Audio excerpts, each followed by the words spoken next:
Now, people are keeping their cars longer and longer in the United States. Average car on the road today is over 13 years old. You want to maintain your car so it can last that long, but you don't want to get ripped off paying for stuff you don't need. I've been a mechanic for the last 57 years, and I've seen other mechanics just rip people off like no tomorrow. So I'm going to show you things you actually need to do, how to tell if you need them done, or how to tell that you don't need to do a darn thing, and tell them to take a hike at their $800 quote for doing something that doesn't even need to be done. The first thing I'm going to talk about is brake fluid. Brake fluid, you step on it, it sends pressure through the system, pushes down the brake pads, and stops the car. Now, brake fluid is what's called hygroscopic. It absorbs water vapor, then it doesn't work as good, right? If you slam your brakes on, all that energy is turned into heat. The kinetic energy of your car going 60, you slam it on, it all turns to heat at the brake calipers, right? So, if instead of brake fluid, you got a bunch of water, the water will boil, the brakes will go to the floor and they won't stop. So, you don't want water in your system. Now, I'm making this video because mechanics are always trying to oversell. You need a brake flush. The other day, a viewer brought in their car, and the dealer said, oh, they needed a brake flush at 25,000 miles, right? Car was 2 years old. That's total nonsense.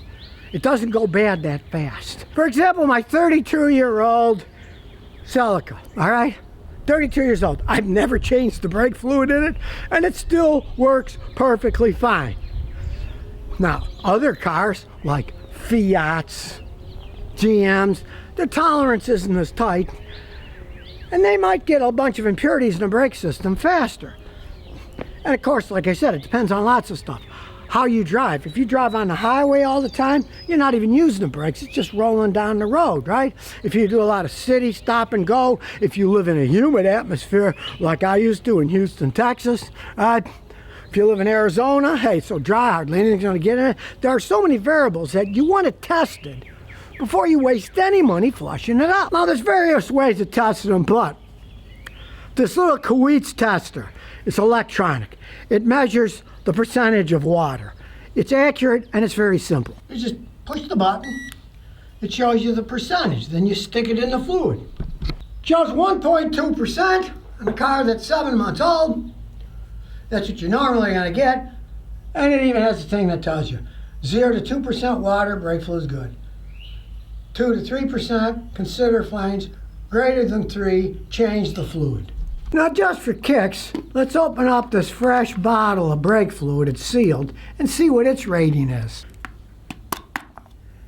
Okay, there we go. 1.7%. And that's new out of the can. So interesting enough, the stuff from O'Reilly's out of the sealed container is 1.7. The fluid in the Toyota was 1.2, and it's, 8 months old. Showing the Toyota's using better fluid than they're selling at O'Reilly's. Now, there's always some water in it.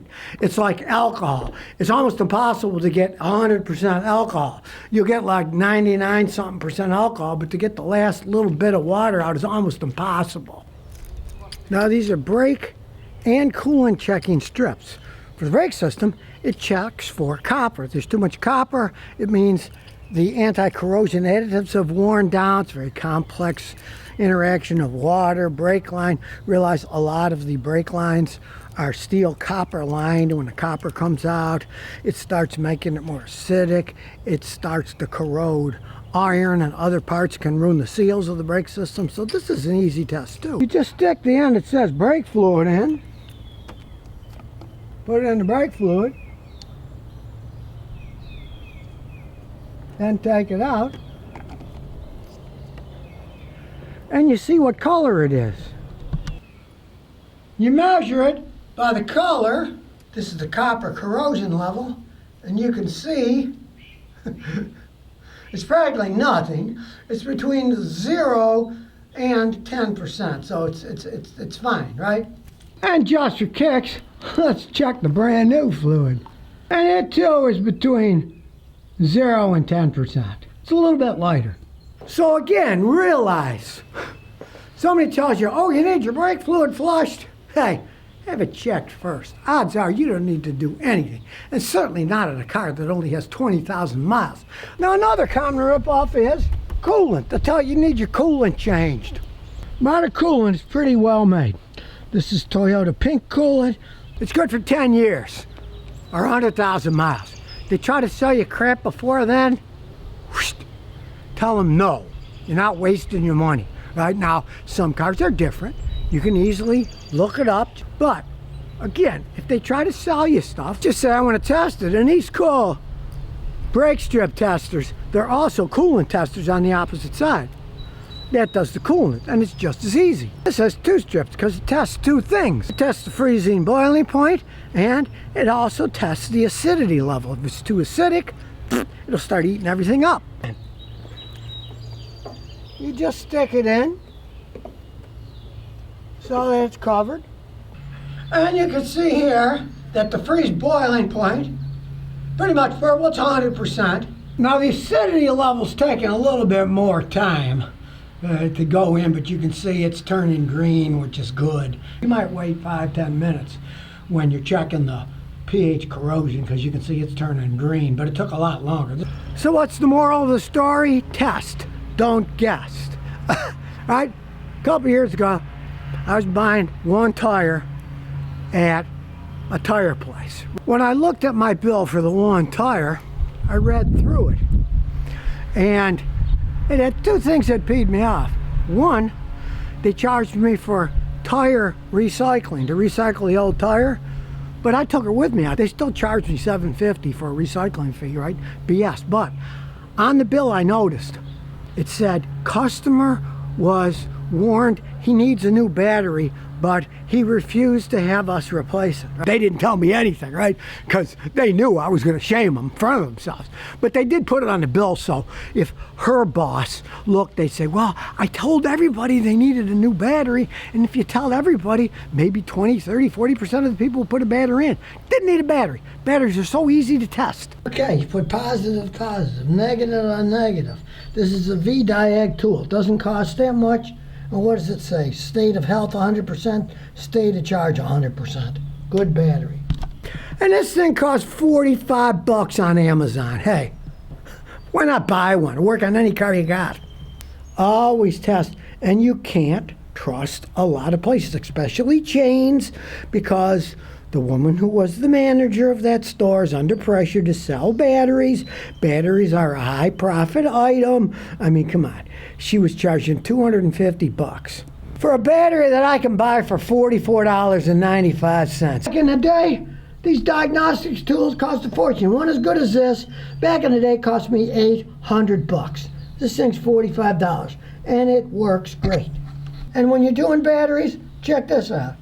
12 volt, 24 volt, in vehicle, out of vehicle. Battery test, it does alternator tests too. And look at this. Battery test, okay. Yeah. But it does them all.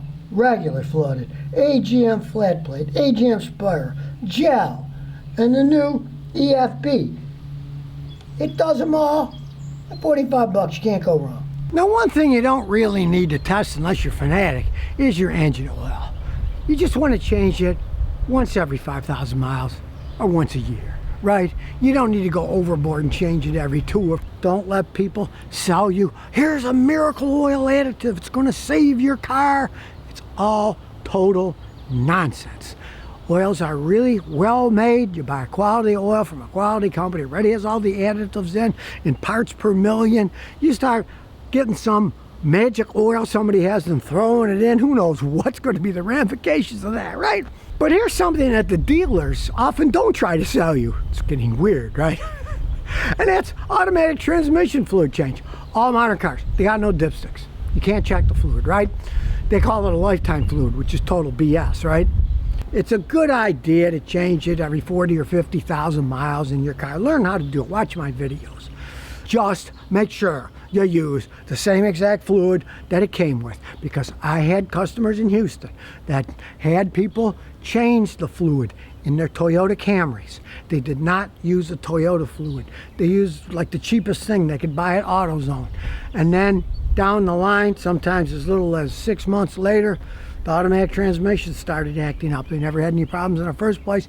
So I asked the customer, I said, well, what did they put in? They said, well, just this generic automatic transmission fluid. I said, they didn't use the original equipment fluid. So you want to do it every 40, 50,000 miles. And the dealer doesn't try to sell you that, or they're even worse sometimes. Now they're realizing that guys like me are telling people that's BS, it's not going to last forever. Then you ask them, what do you charge to change the fluid? And they'll say like $800 or some ridiculous thing, right? I mean, you go to the dealer and buy the fluid for most cars for way less than 80 bucks. Take you maybe 45 minutes to do it, right? And then they're trying to say, oh, it's real complicated, blah, blah, blah. It's nonsense.